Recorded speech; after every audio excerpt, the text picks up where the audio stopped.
एक बार एक गांव में कन्हैया नाम का एक भोला भाला आदमी रहता था। कन्हैया का उसी गांव में एक छोटा सा घर था।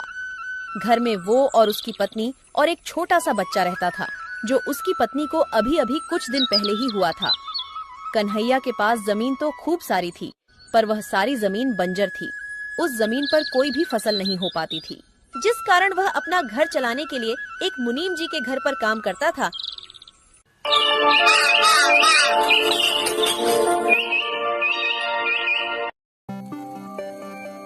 भाग्यवान, ओ भाग्यवान, आज मुझे मुनीम जी के पास बहुत सारा काम है। आज मुनीम जी का अनाज बाहर शहर बिकने को जाएगा, तो मैं आज खाना खाने नहीं आ पाऊंगा। तो तुम आज मेरा खाना किसी के भी हाथ मुनीम जी के घर तक पहुंचा देना। फिर कन्हैया मुनीम जी के घर पर काम के लिए निकल जाता है।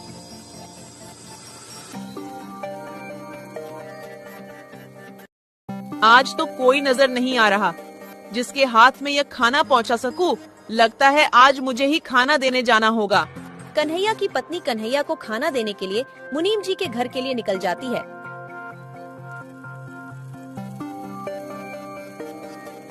मगर रास्ते में उसे एक सांप काट लेता है।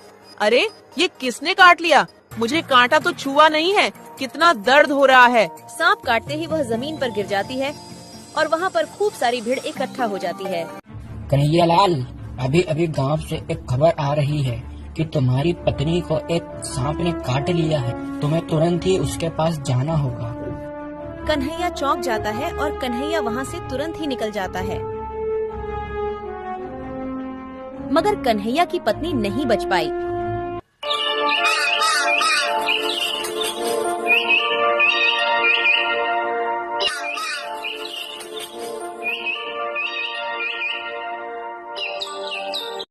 सब खत्म हो गया।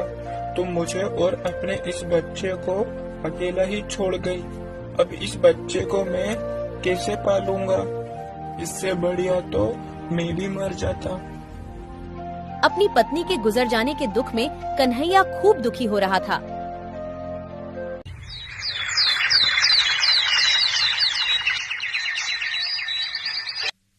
कुछ सालों बाद कन्हैया के जीवन में खुशी का माहौल बनता है। राजेश बेटा अब तक खूब बड़ा हो चुका था और उसकी बिजली विभाग में सरकारी नौकरी लग चुकी थी।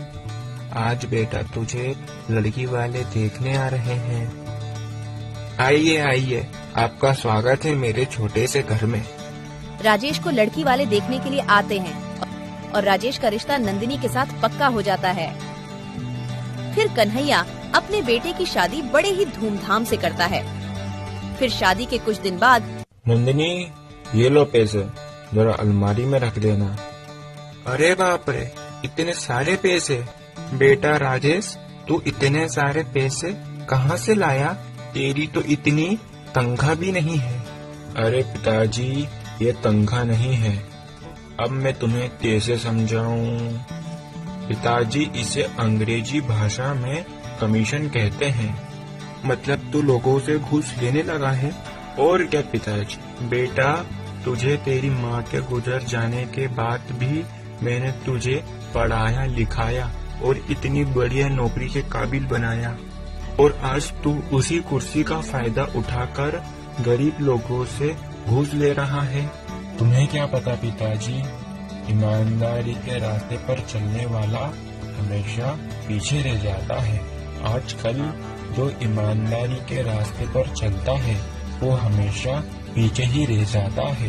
ईमानदारी पर चलेंगे तो धीरे धीरे आगे बढ़ेंगे, अगर थोड़ी बहुत घूस खाकर आगे बढ़ेंगे तो बहुत जल्दी आगे बढ़ेंगे। पिताजी, बेटा, जो ईमानदारी के रास्ते से धीरे धीरे आगे बढ़ता है वो बहुत लंबे समय तक टिकता है। जो ये घूस खाकर आगे बढ़ता है वो बहुत ही जल्दी बर्बाद होता है। और आगे तेरी मर्जी।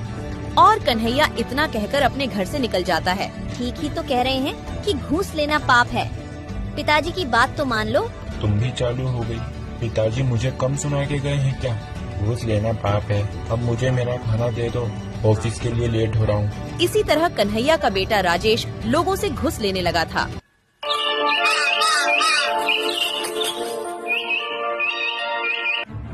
वह हर रोज ढेर सारे पैसे लाने लगा, पर कन्हैया को बिल्कुल भी पसंद नहीं था। अरे बेटा, ये मुझे नहीं है पसंद। तू मेरे लिए ये लोगों से घूस खाना बंद क्यों नहीं कर देता? अरे पिताजी, तुम तो मेरे हाथ धोकर पीछे ही पड़ गए। घूस घूस लगा रखा है। मैं ये घूस लेना बंद नहीं कर सकता। तुम्हें मेरे साथ रहना हो तो रहो, वरना यहाँ से निकलो। तुम्हें जरा सी भी शर्म नहीं है? कोई भला अपने पिताजी से ऐसे बात करता है? क्या वो क्या गलत कह रहे हैं? ठीक ही तो कह रहे हैं कि घूस लेना पाप है। कोई ये पाप वाप नहीं है। आजकल सब ऐसे ही काम करते हैं। और तुम ज्यादा मेरी अम्मा मत बनो। तुम्हें भी इस घर में रहना हो तो रहो, वरना तुम भी यहाँ से निकलो। अरे बेटा, मेरे कारण तुम दोनों आपस में मत लड़ो। मैं ही इस घर को छोड़कर चला जाता हूँ। अरे पिताजी, इन्होंने तुम्हें गुस्से में आकर घर छोड़कर जाने को कह दिया है। आप तो सच में घर छोड़कर जाने को तैयार हो गए। तुम कहाँ पर रहोगे? बेटा, तू मेरे रहने की चिंता मत कर। मैं तो कहीं पर भी रह लूंगा।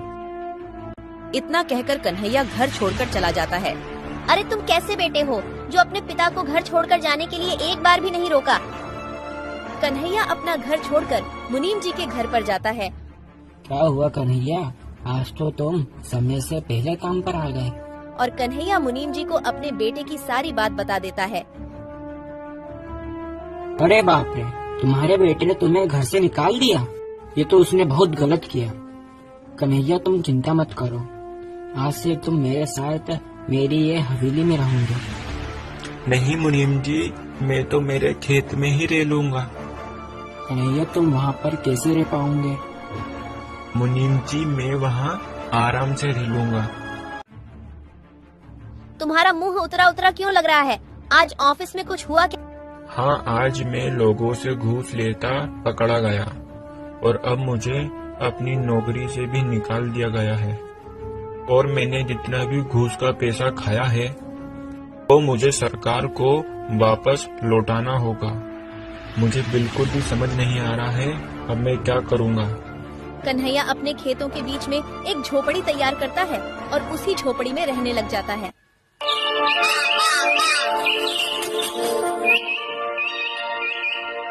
मुनीम जी कन्हैया से मिलने उसकी झोपड़ी पर जाते हैं। अरे मुनीम जी, आज तुम्हारा ये मेरी झोपड़ी में कैसे आना हुआ? अरे कन्हैया, आज तुम्हारे लिए एक खुशखबरी है। अरे जो तुम्हारी बंजर जमीन थी ना, वो एक फैक्ट्री निर्माण के काम के लिए खरीदी जा रही है, पूरे 5 लाख रुपए में।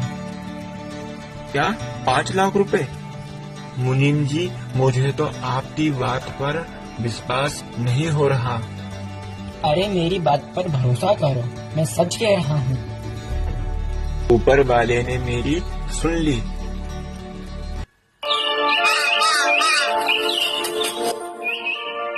कन्हैया अपने बंजर जमीन को बेचकर उसी गांव में जमीन के पैसे से एक बढ़िया सा घर बनवा लेता है। और उधर सरकार द्वारा पैसे लेने के बावजूद सरकार उनका घर भी जब्त कर लेती है, जिस कारण राजेश और नंदिनी को घर खाली करके जाना पड़ा। आज तुम्हारे लालच के चक्कर में पिताजी भी घर छोड़कर चले गए और आज हमें भी घर से बेघर होना पड़ा, तुम्हारे लालच के चक्कर में।